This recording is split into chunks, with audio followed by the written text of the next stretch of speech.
We arrived in Manchester on the last train from Alderthrop, and despite the hour being late, Morrissey insisted that no time be wasted. As such, he bade me farewell at the station and said he would see me in the morning. Thus I returned to our chambers alone, and ate a solitary repast before repairing to bed. I woke then to the sound of clattering and stomping. Stopping only to affix my gown, I entered the living room to find Morrissey, several tomes, and the remains of a very eggy breakfast spread over the floor. Pluddles, my good man, I have a solution. Very good, Morrissey. I stepped over a book, Tunstall's Dictionary of Wells and Gimlets, I believe, and sought refuge at the breakfast table. Well, are you not going to ask about the resolution of our recent escapade? Yes, of course. I swallowed a piece of toast. As you know, Archibald and Merricat, although I doubt those are their real names, lured us to Alderthrop in order to uncover the crypt. Thus we can safely say that our abductors are not part of the criminal conspiracy we uncovered, or at least not directly. I suspect they are connected to my former compatriot... Morrissey had a tendency to pause somewhat when speaking his former companion's name. Stickle. That connection is still not clear, mostly because what I knew of him turns out to be largely his invention. However, it does suggest that information about the existence of this particular criminal conspiracy has slipped into the consciousness of other criminals. Fascinating, Morrissey. I dipped a finger of toast into the remains of one of his lordship's eggs. And if this information is becoming common knowledge in the criminal fraternity, then that is bad news for the people in the conspiracy. Undoubtedly, they will need to regroup and find new identities. I suspect, Pluddles, that a number of notable people are going to go missing in the next few months. But what of the Church of Orphans, Morrissey? Surely we can use the fake graves there to find these damnable villains. His lordship glanced at my vigorous language. There was a slight pause before he spoke again. I'm afraid that by the time the local magistrate and the constabulary reached the crypt, the coffins and whatever information that would identify the conspirators were gone. I am not sure what Archibald and Merricat wanted to find there, but all they have done is alert the conspirators to the extent to which their conspiracy has been revealed. How jolly irritating. Pluddles, I do wish you would control your temper. This language is most unbecoming. Sorry, Morrissey. But I agree. We have learnt much in our adventure in the north, but at the same time we now have little to do other than wait. But wait for what, Morrissey? For one of the pseudonymous criminals to break ranks and act hastily. Now we know they are out there, the veil of secrecy they once operated under will doubtlessly drop. This is but the start of this adventure, Pluddles. There are several more acts to go before these rum doings are at a close. Well, and I meant it.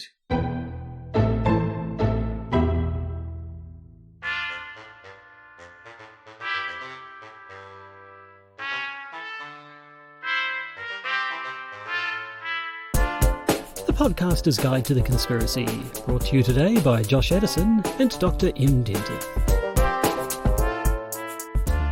Hello and welcome to the Podcaster's Guide to the Conspiracy. I am Josh Edison in Auckland, New Zealand. They are Dr. M. Dentith in, where is it now? Christchurch? Indeed. Christchurch, New Zealand. Just jetting all around the country at the moment. You're like a pinball of some kind. Yes, I am a pinball wizard. Now, before we get into it, we have a new patron, I understand.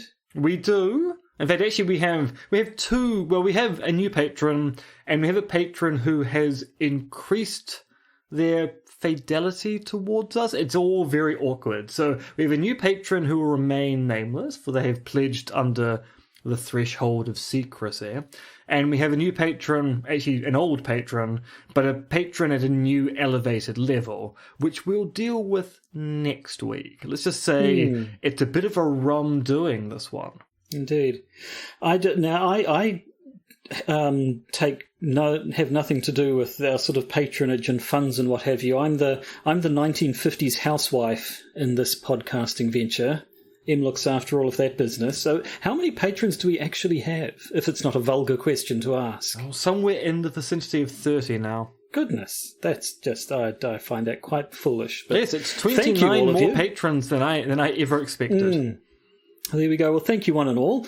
We'll get to your bonuses at the end of this episode, but we're not at the end of the episode. We're at the start of the episode. And it's another edition of the Podcaster's Guide to the Masterpiece Theatre. That's not right. It's Conspiracy Theory Masterpiece Theatre. Yes. So we have a new person, I think. This is the first time this particular philosopher has appeared. And in it our won't series be the that I recall. last time, but yes, Ooh. this is Neil Levy's first appearance in the philosophical canon about conspiracy theory. We'll be having another new entrant coming up rather soon as well, in the figure of Pete Mandic, who will into the canon and then just basically leave explosively. But Neil hangs around, and it's going to be interesting to compare his latter work with this particular paper by which he announced his entry. Oh, well, should we get right into it then? I think we should. Let's play that chime.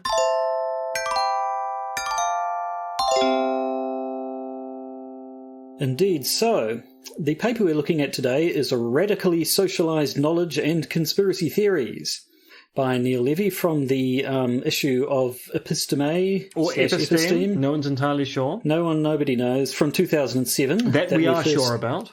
That we first looked at last time. So, yes, Neil Levy is a newcomer to me, at least. But another Antipodean philosopher. So Neil is over in Australia, as is David Cody. Of course, we've seen the work of Charles Pigdom. So that's 3 people in the canon at this point in time who are all in the Antipodes. I will be joining them shortly, so that suddenly makes 4. Pat Stokes, who comes in slightly later, that makes 5. There's a really interesting question as to why so many philosophers down under are so interested in conspiracy theories when you consider that we live in relatively unconspired polities, or at least we would like to think. So there's something interesting there. I think it's something in the water. So this paper takes another slightly different look at it, I suppose. We're getting into the idea of social epistemology, and exactly what that means. We'll come into it fairly quickly. How about you give us the abstract? Oh, I was just going to say, give us the abstract just as you started whetting your whistle, imbibing your fluids. Because I feel I should have made more of a meal from sound effects wise, because the video that will come across is a great visual gag, but as audio, it's just you complaining. Just an awkward silence, unfortunately. But anyway, hit me with the abstract. The typical explanation of an event or process that attracts the label conspiracy theory is an explanation that conflicts with the account advanced by the relevant epistemic authorities. I argue that both for the layperson and for the intellectual, it is almost never rational to accept such a conspiracy theory. Knowledge is not merely shallowly social in the manner recognized by social epistemology, it is also constitutively social. Many kinds of knowledge only become accessible thanks to the agent's embedding in an environment that includes other epistemic agents. Moreover, advances in knowledge typically require ongoing immersion in this social environment. But the intellectual who embraces a conspiracy theory risks cutting herself off from this environment and therefore epistemically disabling herself. Embracing a conspiracy theory therefore places at risk the ability to engage in genuine inquiry, including the inquiry needed properly to evaluate the conspiracy theory. So as we will see, this seems like a bit of a follow-on from the sort of stuff that Brian L. Keeley has talked about, where the problem with hanging on to these bad conspiracy theories is that you lock yourself out of important parts of society, and so or decent society. But we're not quite there yet. So the introduction. First of all, he starts by talking about the whole sort of conspiracy versus cock up. If your choice is a conspiracy or cock up, you should probably go for cock up, or the old Hanlon's razor. The what does it never attribute to malice? What can be put down to stupidity? But then immediately says, as a number of philosophers have now demonstrated, this general attitude is neither epistemically warranted, nor is it actually adhered to in the epistemic practices of responsible intellectuals. Now, that phrase, responsible intellectuals, is we'll going be coming to come back up. to that again and again and again. We'll be hearing and that again. one a bit. So just remember that. That's the Chekhov's gun for this this episode. Kind of giving away the ending. Then, if it's Chekhov's gun, it has to go off in the final act. Oh, it will. They'll be going off like crazy. Now, he says at the start an interesting thing. He says, in practice, it is not conspiracy theories towards which intellectually responsible people evince a reflexive suspicion. Instead, as Cody 2006 has suggested, it is conspiracy theories which conflict with the right kind of official stories that come under suspicion. Which, we've done, Cody 2006 is this paper, Conspiracy Theories and Official Stories, and I recall him saying that one of the aspects of the definition of a conspiracy theory is that it must conflict with the official version. Yeah. So, under Cody's definition, all conspiracy theories conflict with an official story, because by definition, if it's the official story, it's not a conspiracy theory. But Neil Levy obviously doesn't hold to this. He immediately goes on to talk about how the official version of 9/11 is clearly a conspiracy theory. I wonder there if perhaps we're seeing the same thing that we've seen coming up looking at Brian's works as well, when there's a bit of interplay going on between whether you're talking about a conspiracy theory or an unwarranted conspiracy theory. Yes, I think you're right. There is a certain amount of equivocation which is going on in this kind of account, because, yes, if he's following on from Cody, he should simply say, look, if it's a conspiracy theory, it conflicts with, say, the epistemic practices of responsible intellectuals who endorse official stories or theories constituted in the right way. But as you also point out, he then says there are a whole bunch of conspiracy theories which turn out to be rational to believe. So he's then saying, look, sometimes responsible intellectuals will endorse a theory labelled as a conspiracy theory. And I think this equivocation is the Chekhov's gun which is going to go off at the end, because this hanging things on the epistemic practices of responsible intellectuals turns out to be a very tricky beast to grapple with. So, before proceeding, he sets out the two main goals he wants to perform in this paper, saying, first, I shall explain why it is generally irrational to reject the account of an event or process offered by the relevant epistemic authorities. Because knowledge is deeply, constitutively social, I shall argue, the epistemic authorities, when properly constituted, are far better positioned to explain events than are isolated agents. Individuals who are not appropriately hooked up to the relevant social network of knowledge production are ill-placed to take issue with official stories. The social distribution of knowledge production is not guaranteed to produce truths, but it is a powerfully truth-conducive mechanism of explanation production, such that when an explanation of an event or process conflicts with that produced by the socially distributed mechanism, we ought to reject it as unwarranted. Second, I shall explain not only why we ought to accept the official story over alternatives, but also why many people overestimate their ability to detect flaws in the official story, and therefore seek alternative explanations. So he is actually officially saying that you should believe the official story over conspiracy theories. Yes. And when the conspiracy theory conflicts with the official story, I assume being the caveat there. I think that's an awkward position to take, just from the history of conspiracy theories in the 20th century, because he's already mentioned Watergate. Oh, no, he hasn't mentioned 9/11. Yeah, he's mentioned 9/11. Once you bring Watergate in, okay, so, well, that was called a conspiracy theory by what was taken to be several official sources that we might take to be well placed, i.e. other journalists at the time who thought that Woodward and Bernstein were just deeply wrong in their claim, that there was something very suspicious about the way the Republicans were acting after the break-in to the Democratic National Committee headquarters at the Watergate complex. So this does not seem like a particularly productive path to go down, but let's see. Let's see whether in the explanation it makes more sense. So the introduction concluded, we move into part one, radically socialized knowledge. That's the kind of stuff you get on the streets. Yes, it's not really radical in the late 90s, late 80s Teenage Mutant Ninja Turtles kind of way, but radical have you seen the art? Sorry, I have to digress here.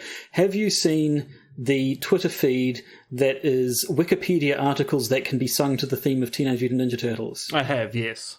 It is my personal favourite, post-traumatic stress disorder. Heroes in a half shell, total power. Anyway, I had to get that out of me. So Neil says, most social epistemologists seem to think that knowledge production must be a distributed enterprise in compensation for the epistemic limitations of human beings. Because we do not have the time to check every claim or to gain the expertise to allow us to even make a start, we must defer to experts. While this is undoubtedly true, knowledge is much more deeply social than it suggests. And so this whole thing is about us. I'm going to say that's only half right. And then it's true, social epistemologists like myself do think that because individuals do not have the time nor the ability to analyse every claim, we engage in a social practice to generate knowledge about the world. And it is good to take as a shortcut appealing to experts whenever possible, but it doesn't mean we only appeal to experts. Sometimes we just engage in a large social endeavour to try to uncover the truth. So the idea that we must defer to experts, that would be an ideal situation if we had a good story about expertise and what makes experts trustworthy and the like. But often for social epistemologists, what you're talking about is a social activity that may or may not include experts depending on the thing being investigated or explored. But here, Neil, I think he's saying this is what many social epistemologists think, but he then wants to go even further. So he starts with the idea, we've got this conception of social epistemology, which is that knowledge is arrived at by individuals, and the social aspect comes in when these individuals communicate with one another by their own testimony. They basically transmit this knowledge, and so the production of a society's body of knowledge is a distributed effort. No one person has to come up with all the knowledge. Everybody comes up with their own little bits, and then they all stick them together. And here's where we start bringing in things that we've heard of before. Because he says, it is this picture of the social distribution of knowledge production that motivates Keeley's worry that too ready a belief in conspiracy theories leads all too easily to skepticism. If we begin to distrust the network that transfers knowledge from agent to agent, we shall be left unable to tap into the knowledge of others and thrown back upon our meagre epistemic resources. What I find interesting at this point is then he talks about Steve Clark and David Cody's objections to what Brian had to say, doesn't mention Lee Basham at all. And as I recall from when we've talked about things, it was really Lee was the one who was most arguing against the sort of the social aspects of what Brian had to say. Is that just is it just an Antipodean thing? Would they have just had easier access to those two? I wouldn't. I mean, 2007, I would think not. I mean, if we go back to me in 2007, having just downloaded all of these articles legitimately through the University of Auckland's library site, and I've had access to all of the other literature which is available electronically online back at the time, there's no reason why Levy couldn't have been reading Basham. I mean, I'm assuming because he's been either invited to contribute to this journal article or saw the call for paper, he did a cursory search of David Cody to see what Cody's written upon it, saw that Cody had written a reply to Keeley, and then read Keeley as well, but then didn't look any further. That's my suspicion. Possibly. I mean, on the other hand, of course, I suppose Lee's objections kind of came in a different direction. He was talking about specifically the nature of society, not so much social epistemology. But anyway, I think what Neil wants to say at this point is that Brian said the problem, the problem with believing in unwarranted conspiracy theories is you become too skeptical. You become unable to rely on what other people say, and so therefore this whole social idea of, which essentially relies on testimony when you come down to it, if you don't believe anyone's testimony, then you can't take advantage of that. But Neil says, it is, I think, more serious than those who dismiss it recognise. The kind of social epistemology from which the worry stems is nevertheless only social in a shallow way. In fact, knowledge production is deeply social in a way that few epistemologists have recognised. And basically most of the rest of this section is talking about this conception of a deeply or radically social epistemology. Now, the problem here now goes back to the fact that Levy doesn't appear to have read his Basham, because one of the things that Lee gets to fairly early on in his writing is talking about the way that our priors kind of determine the way that we react to claims of conspiracy theories in particular situations. So you get the kind of examples where he says, look, if you grow up in a particular milieu, then you're more likely to say see plotting if plotting is typical in the kind of milieu you live in, versus if you live in a place where people don't plot at all, you're less likely to suspect that plotting is something that goes on. And this is the kind of thing that Levy wants to leverage, and yet, having not read his Basham, is going to be making the same kind of point, but going off in a radically different direction. Mm. So he starts talking about basically just epistemological matters, saying things such as each of us typically thinks he or she, in isolation from others, possesses a far richer model and a far more detailed explanatory scheme than we do. Individualism is intuitive, but it's wrong. And talks about various experiments that have been done sort of into things like change blindness. I'm sure you've all heard of those experiments where they'll sort of stop a person on the street and ask them for directions, and then halfway through talking to this person, they'll get someone to carry a large object in between them, at which point they swap the people out. So now the subject of the experiment is actually talking to a completely different person dressed the same as the first one, and more often than not, people didn't notice that this human being who they were holding a conversation with is a different person. And there are various things like that. But he follows up to this by saying that what these experiments, and literally hundreds more on change blindness, apparently demonstrate is that though we seem to have a detailed inner representations of the outer world, we do not. We do have detailed representations, but they are not inner representations. We represent the world to ourselves not by way of an internal image, but by using an external model, the world itself. Rather than take a snapshot of the scene and store it internally, we rely upon the actual stability of the world. We store our representation outside of us.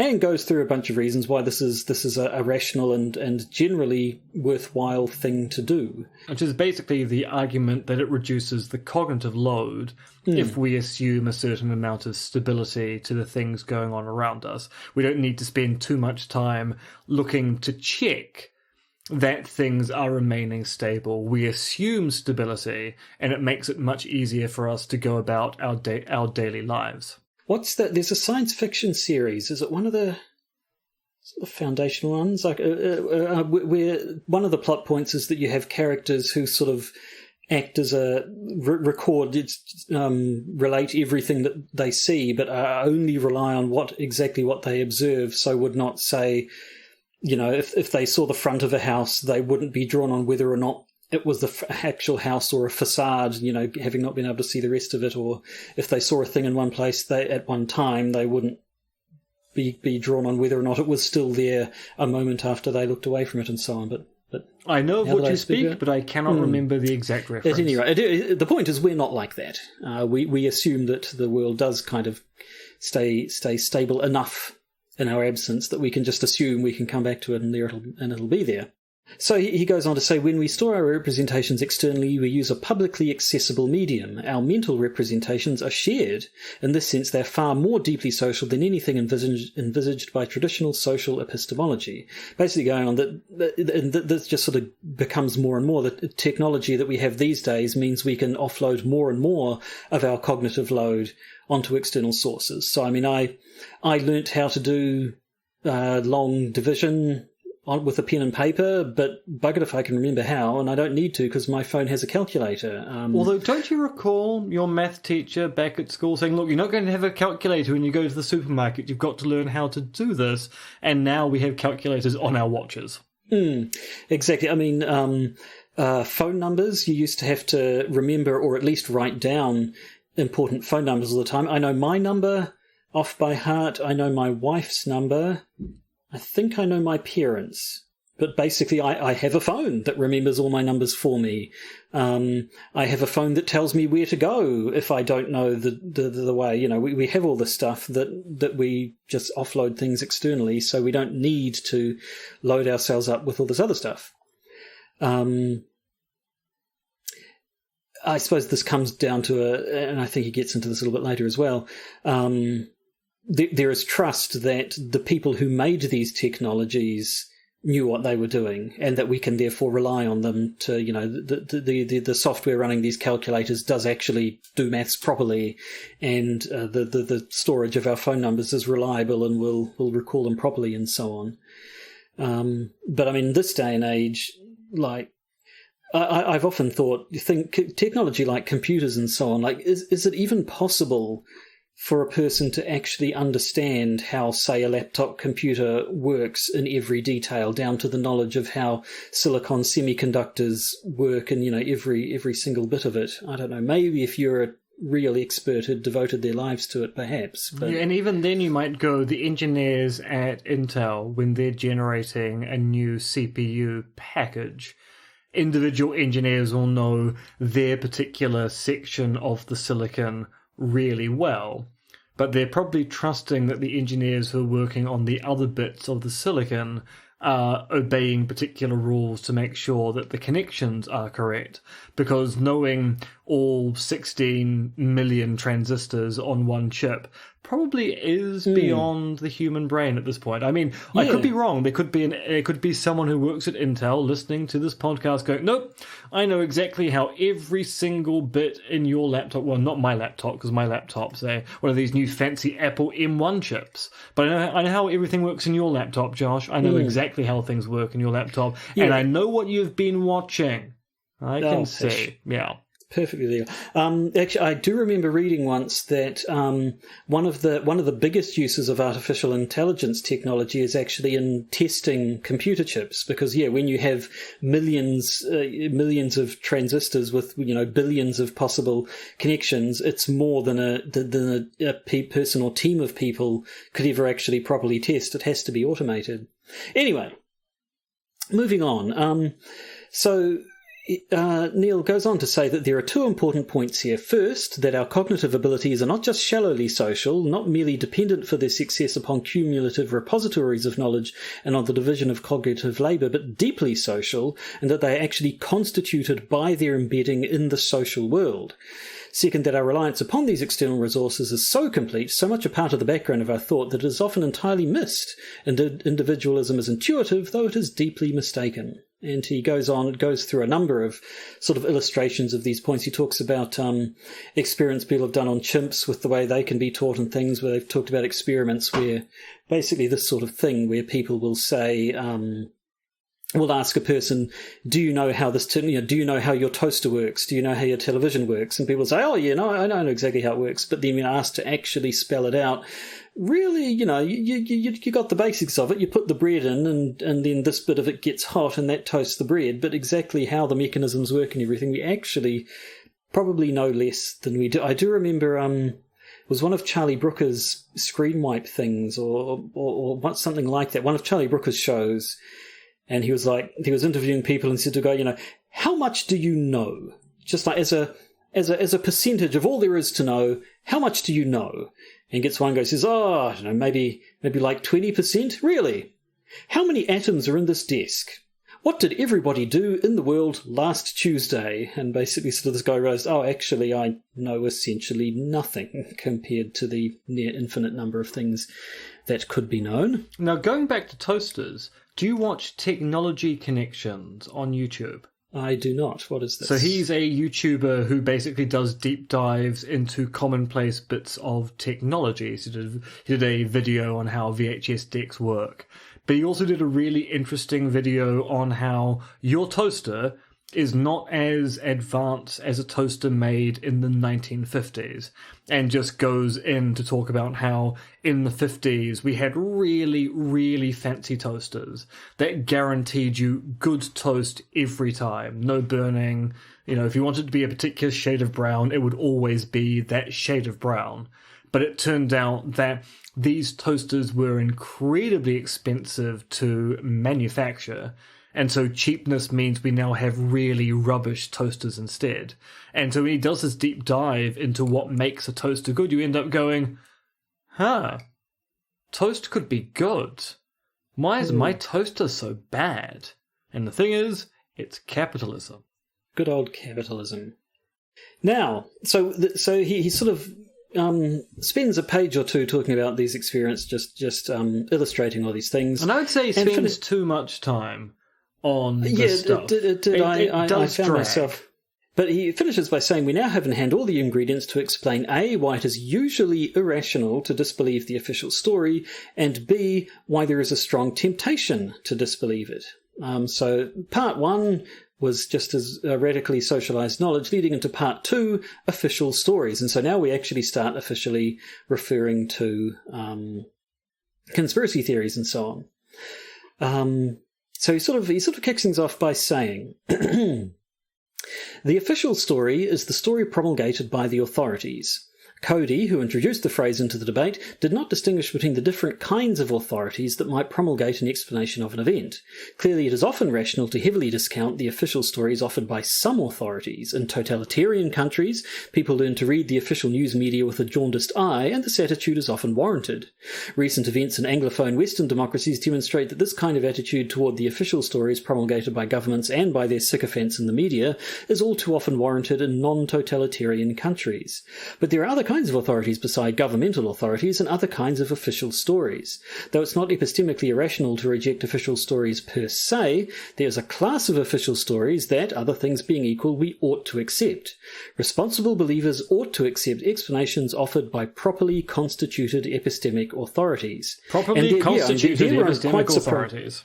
There I'm quite surprised that Lee Basham doesn't get a mention, because as you said earlier, that what he's talking about there seemed to be very much up Lee's alley.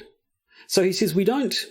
It's sort of there is a bit of talk, as we said, about whether we're talking about conspiracy theories or whether or not they're warranted or not. And so often he'll sort of talk about we use the use of conspiracy theory as a pejorative term, and so we will reject something as just a conspiracy theory in certain circumstances, but not others. We will say we don't say that theories are just a conspiracy theory when they simply because they conflict with the government. And he brings up the example of climate change in the US at the time he was writing, and I'm pretty sure these days still, it was the official position of the United States government that climate change was not happening. Well, that's more a Republican talking point these days. The Democrats seem to be quite content to now admit that actually climate change is occurring, and maybe we should do something about it as soon as we deal with Trump and COVID-19.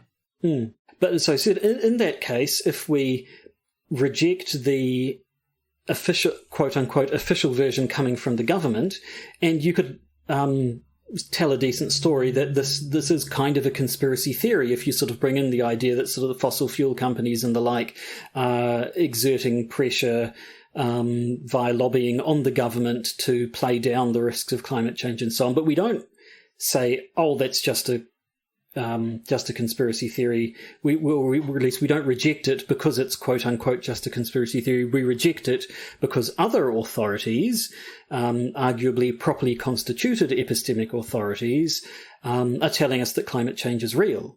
And so, or to bring in another example, he says, it is not because the government tells us, it is not because the government tells us that the attacks of 9/11 were carried out by Al-Qaeda operatives that we dismiss rival explanations, according to which the government itself was behind the attacks, as just a conspiracy theory. It is because the relevant epistemic authorities, the distributed network of knowledge claim gatherers and testers that include engineers and politics professors, security experts and journalists, have no doubts over the validity of the explanation that we accepted. So he is, right away, when he says official theory, that doesn't necessarily mean official government theory. And so either there can be times when the government theory conflicts with the official theory and times when the government theory lines up with the official theory, but it's not necessarily because it comes from the government that makes it official. which I don't know if that's flying in the face a little bit of what we usually understand by official theory. Well, a lot rests upon these responsible intellectuals and the relevant epistemic authorities here, in that Levy is going, an official theory is something put forward by a relevant authority as opposed to a political authority. Although I think there's a bit of fuzziness about this we get towards the end, which makes it a little bit harder to discern exactly what he means by the target of relevant epistemic authority.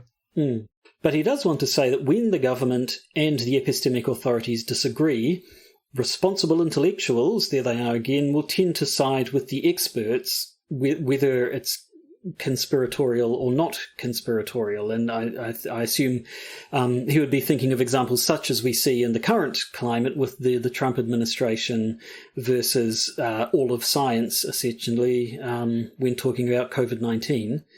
And this was the point when I said, hang on, responsible intellectuals, he said that a bunch of times, but it does seem a little bit vague.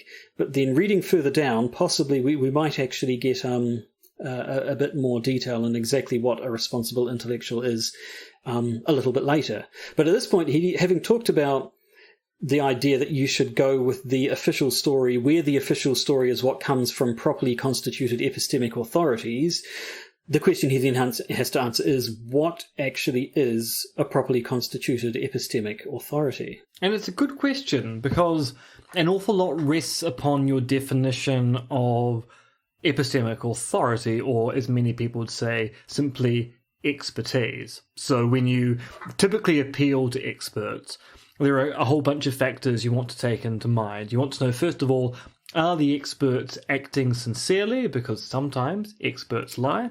You also want to see whether the experts, say, agree with other experts in their field, because finding the rogue Galileo in your field is not particularly useful if Galileo turns out to be wrong in this particular instance. And you also want to know whether they're testifying towards some claim or putting forward an argument, because if they're testifying to some claim, then that testimony rests upon their qualification as an expert. If they're arguing towards some claim, then actually it doesn't really matter what their expertise is. You can still look at the argument and go, yeah, I mean, you might be an expert in this field, but that's just a bad argument. And I can kind of show that without having to say anything about your expertise. I can go, look, doesn't matter what kind of expertise you have, you've just tried to prove the existence of unicorns, and it just doesn't fly. But nevertheless, he wants to be able to say that what makes a properly constituted epistemic authority is the structure of it. They need to be set up in the right way so as to, if not guarantee, then be have a very good chance of arriving at the truth. And as he admits himself, to actually describe that properly is too much than could be put in one paper, and possibly more than could actually be properly articulated by anyone ever. Nevertheless, he says epistemic authorities are properly constituted to the extent to which they consist in a distributed network of agents trained in assessing knowledge claims, who make the evidence and processes available to scrutiny within and beyond the network. And the example he wants to give is basically science, capital S science. As the sort of thing where you have, processes of peer review, and it's not like things were in Isaac Newton's time when people would write in code so that they could keep their discoveries to themselves and so on. He wants to say it's an open network with feedback mechanisms, and the whole thing, of course, is deeply, deeply social. Now, the problem here is if you do any philosophy of science, and you know your Imre Lakatos or you know your Thomas Kuhn, you'll end up going, I mean, that's a nice way to describe epistemic authorities, but if you think that paradigms or research programs are a thing, and people are doing science within those paradigms or research programs, then they can be right within their paradigm or program and still be fundamentally wrong if you have a shift in that paradigm or program from one to a new one. So yes, it's true that properly constituted epistemic authorities can be right in a certain sense, but they're still going to be constrained by the limitations of the kind of social activities they're engaging in. So, yeah, I mean, it's a cute way to put it, but it's kind of ignorant of the history of science itself to use that as the model as to how things should be. So at this point, he now sort of starts pulling all his threads together to come towards his main sort of point, saying, since these distributed networks are a necessary means to certain kinds of knowledge, cutting ourselves off from the networks and means of knowledge production is not merely cutting ourselves off from testimony, and it does not merely breed skepticism and distrust, it is far more radically cutting ourselves off from our own best epistemic techniques and resources. So as he said at the start, he's wanting to say it's worse than just... as Brian L. Keeley talks about the idea of sort of engendering too much skepticism, it's sort of you're losing even more when you turn against these sorts of things. So he starts to line things up. I am now in a position to sketch why we ought generally to accept official stories where the relevant authorities are the epistemic authorities. By we, I mean those of us who aim to be epistemically responsible and who do not possess expertise directly relevant to assessing the official story. We non-experts, and we're all non-experts with regard to most official stories, ought simply to defer to properly constituted epistemic authority. And I think my feeling here is that the we that he's referring to there, we are these responsible intellectuals that have been talked about throughout the paper. Yes, I think that is correct. Right. So finally, what we're saying is that these responsible intellectuals are people who basically defer to the properly constituted epistemic authorities. On the other hand, what of people who don't do this? And so now we start talking about the kinds of people who the likes of Brian L. Keeley and Steve Clark have been concerned with right from the start, the people who hold to these theories that are in opposition to the epistemic authorities. What do we say about them? Well, what Neil says about them is, the intellectuals who embrace explanations of the kind that we typically and pejoratively label conspiracy theories are almost never in possession of the directly relevant expertise. They may be experts in something, but rarely do they belong to the class of inquirers with the authority to issue official stories regarding the event to be explained. It is this class of intellectuals for whom the consequences of embracing conspiracy theories are the most serious, and I believe in a footnote refers to the likes of sort of the 9/11 truth folks who are mostly, who are all experts in one area or another, but not in the relevant ones. Scholars for the 9/11 truth. He says there are philosophers, attorneys, professors of English and French, cultural studies and politics, but few engineers and no structural engineers. And similarly, prominent Holocaust revisionists include specialists in 20th century French literature or professors of electrical engineering, but not actual historians. Now, there's a bit of fudging here, because he will go of the kind we typically and pejoratively label conspiracy theories are almost never in possession of the directly relevant expertise. So this kind of allows him to go, yes, it is true that people pejoratively labelled the work of Woodward and Bernstein as a conspiracy theory, but eventually it turned out they were right. But there is a kind of open question here as to whether it really is the case it's almost never. I mean, that is an empirical question there. I mean, what did he make of people who initially disagreed with what appeared to be the relevant epistemic authorities about the weapons of mass destruction in Iraq back in 2003, and that we did take it that, at least for a time, relevant expertise belonged to the CIA and MI5, and it was only when another group, UN weapon inspectors, went, we don't think that they're being honest about this, that we then started questioning that. I mean, it seems like there's a lot of wriggle room here. Yes, but at any rate, we're reaching the end of the paper now, where he starts to make his sort of final arguments. So we return to talk of Brian L. Keeley's arguments. by saying, since there is a holism of knowledge claims and the official story enters into relations of mutual support with other knowledge claims, doubting the official story tears a hole in the web of distributed knowledge. It places at risk not merely the social relations of testimony and trust, as Keeley has argued, but also the very techniques and resources of knowledge acquisition. It leaves the conspiracy theorist unable to rely upon a growing body of research and tools, not only the studies that support the views she rejects, but also the studies upon which it relies, and the studies it supports in turn.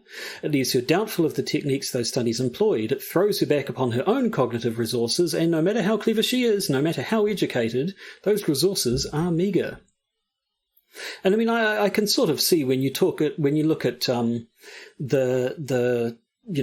things like the die-hard Trump supporters at the moment who it seems are willing to reject absolutely anything, including, in the case of, say, Fox News, people whose word they would have taken without question not too long ago, and are willing to throw that all to the wind and get their knowledge from possibly a single source, and maybe the insides of their own heads.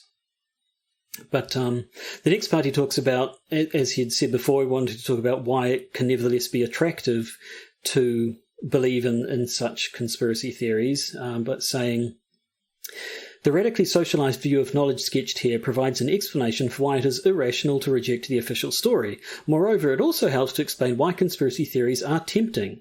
Recall the illusion of explanatory depth. We consistently underestimate the extent to which our knowledge depends upon our location in the socially distributed network of epistemic authorities.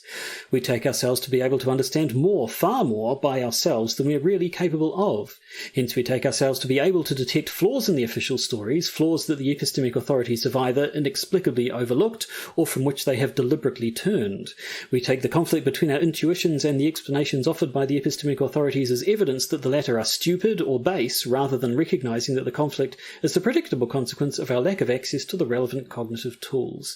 And I think that's getting at the thing I always go on about of everybody thinking that they're Sherlock bloody Holmes, and that while there are, decades of work being done by experts in the field, their half-baked reckons and a few minutes of Googling override that. I mean, it is true. There are people out there who will go on Wikipedia, read one article, and thus feel they are now an expert on X or Y. I've had several people try to explain to me why I'm wrong about something because they read a Wikipedia entry as opposed to did any particular research on the topic.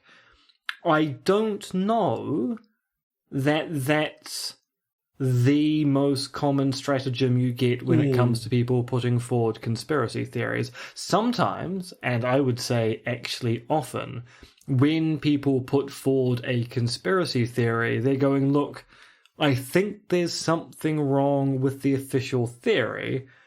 I'm exploring options here. I'm not saying that my option is correct and I know more than the experts. I just think there's some hole in the narrative. And it seems that that hole is suggestive of some kind of cover-up or some malfeasance happening behind the scenes, and I'm trying to get to the root of it. I think part of the problem here is that even though Levy is going, look, sometimes conspiracy theories are true, he's actually mostly using the term conspiracy theory here as being defined as an unwarranted explanation of an event citing a conspiracy as a salient cause. And so we come to the conclusion, which reads, there are no simple formulas that can be applied to yield an overwhelming preponderance of significant truths over falsehoods. Nevertheless, the following maxim will, I suggest, guide us far better than most. Adjust one's degree of belief in the explanation of an event or process to the degree to which the epistemic authorities accept that explanation. Sometimes, of course, the epistemic authorities will be wrong. Nevertheless, since they will usually be best positioned to discover the truth, and because the alternative is cutting oneself off to a greater or lesser extent from the very resources one needs to correct one's beliefs, accepting the official story is almost always rational.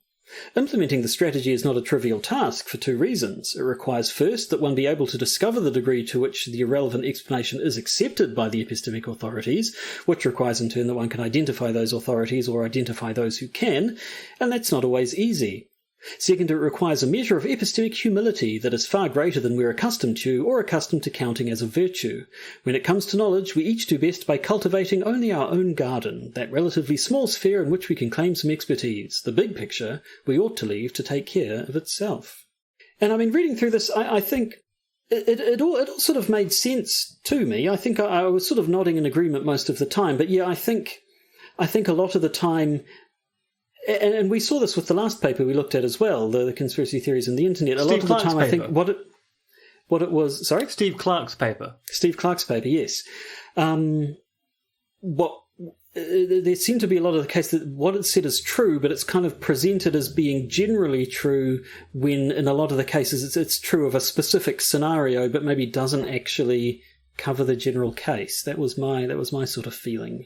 Yeah, it's very much focused in on a specific problem of belief in certain kinds of conspiracy theory, where people are isolating themselves from expertise and going, look, I don't care what the experts say, I'm convinced that my gut feels on this are correct, although that might be an unfair characterization of the way that people talk about these things. But the case where people ostracize themselves from the correct experts and go down these rabbit holes. Levy is talking about why that's the wrong move to make. But the worry here is he's generalizing about conspiracy theories as a class, when really he's talking about a very specific type of problem unique to certain conspiracy theorists. Yes, I don't think... I don't know that much. I would specifically object to any of the stuff here as being, well, this is just flat out false or wrong. But yes, I don't know that it applies as widely as perhaps it is portrayed. But a good read nonetheless. And so we're going to be hearing more of Mr. Levy, Dr. Levy, Professor Levy. Professor Levy. Not for a while. So his next contribution is quite a way off, but yes, there'll be some more Neil Levy in the future. There's a series of articles published in the Social Epistemology Review and Reply Collective, which are a debate about how we talk about conspiracy theorists between Neil Levy and some social psychologists over in the UK. And it's quite interesting because it's very definitely a discussion about definitions. And Levy is going, look, I'm just trying to talk about how we define things. And the social psychologists go, no, there's one definition. And Levy's going, there kind of isn't. So as I said, it'll be interesting to see what you think of Levy 2.0 when we get to Levy the next generation. Indeed. But for now, this episode of Conspiracy Theory Masterpiece Theatre comes to a close. But for our numerous patrons, we're then going to go off and record a bonus episode. What are we going to talk about? We're going to talk about monoliths. We're going to talk monoliths as far as the eye can see. There's a lot of monolith talk coming up. I have to say, I wasn't expecting last week's discussion of a monolith to have so dramatic a sequel as this week. I think this actually might be a case of a sequel which is more than an equal. I think you're right, yes. Then we're going to talk about the Kraken. The Kraken. Where did that name come from? I think it actually came from Sidney Powell, but we'll get onto that. Sidney Powell's Kraken. Very soon. And then we'll have a few final thoughts on Series 3 of the Lovecraft Investigations and their adaptation of The Shadow over Innsmouth. So, if you're a patron and you'd like to listen to that, then just stick around and it'll be delivered to your ear holes directly. If you're not a patron and that sounds like something you'd like to get in on, then you can become one. Join our swelling ranks of patrons at patreon.com and search for the Podcaster's Guide to the Conspiracy. And if you're happy in your non-patron existence, just listening to this podcast as it's delivered to you in this form, well, that's fine too. And thanks for listening. Yes. Thank you for being you. But to you all, I think now the only thing that remains to do is for me to say goodbye, one and all. And for me to say I'm trapped down in Christchurch in student dorms. Will someone please come and save me? Compelling.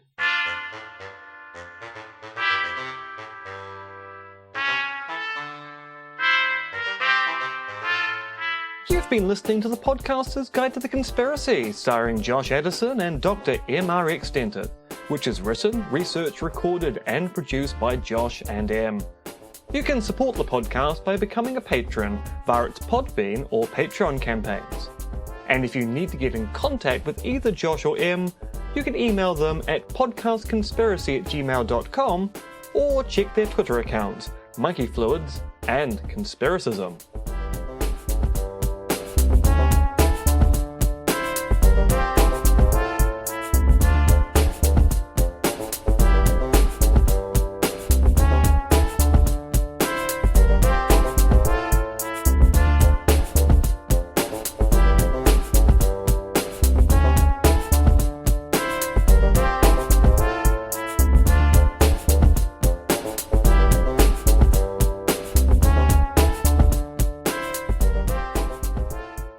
And remember, they're coming to get you, Barbara.